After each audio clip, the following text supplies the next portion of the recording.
Ellie Marlowe had always been drawn to forgotten things, abandoned houses, old photo albums, dusty books no one read anymore.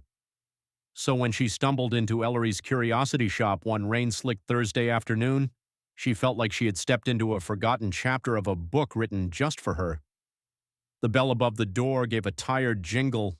The shop smelled of old wood, cloves, and the quiet kind of magic that lingers in rooms left undisturbed for too long. Odd-shaped mirrors leaned against walls. Birdcages dangled from the ceiling. Artifacts cluttered every surface like a museum of lost time. But one thing stood apart: a small wooden box, perched alone on a velvet-draped pedestal at the center of the room. It was carved from dark wood with swirling patterns etched into its surface, patterns that seemed to twist and ripple when you stared too long. Its brass latch gleamed faintly, untouched by time, and from the seams of the lid a warm golden glow leaked out like a candle behind closed hands. Ellie stepped forward, unable to look away. She didn't mean to touch it, but something about the box made her hand rise without thought, as if pulled by invisible thread. Just before her fingers brushed the wood, a voice snapped through the silence. "Don't touch that." Mr. Ellery emerged from the shadows behind the counter, ancient and hunched, his eyes the pale color of mist. He moved with surprising speed, placing himself between her and the box. "That box is not for sale, not for touching, not for anyone." "I wasn't going to," Ellie started, but his eyes narrowed. "It wants to be opened, but it shouldn't be." She nodded and stepped back. Mr. Ellery stared at the box as if expecting it to leap from its pedestal. Then he sighed, a slow, weary sound.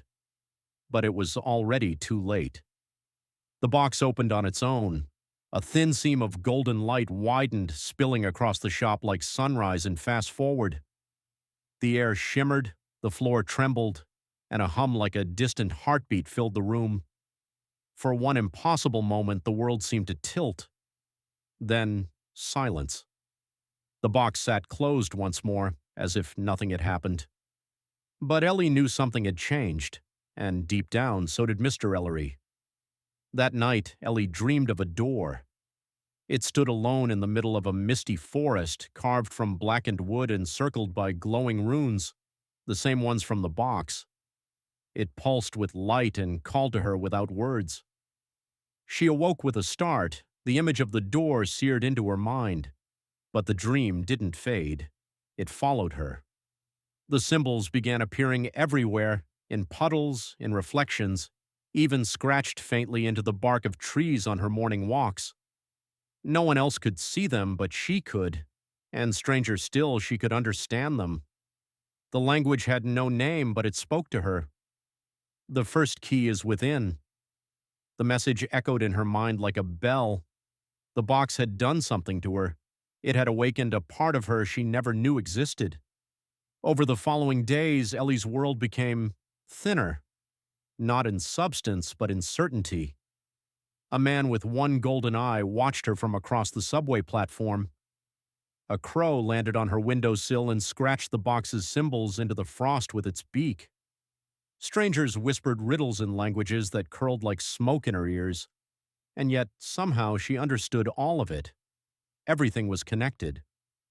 She returned to Ellery's curiosity shop, but it was gone. Not closed, not emptied, gone. In its place was a parking lot. No velvet drapes, no shelves of ancient mirrors, no Mr. Ellery. When she asked around, no one remembered the shop. No one remembered a shopkeeper named Ellery, except her. That night, she returned home to find the box waiting on her dresser. She didn't remember bringing it home. The box sat quietly as if it had never moved. This time, Ellie didn't hesitate. She opened it. There was no blinding light, no roaring wind, just a key. Black, glassy, etched with glowing symbols.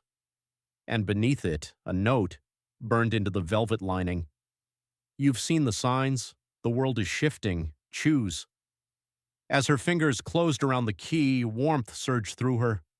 Symbols flared briefly along her arm like fire beneath the skin, familiar like an old lullaby.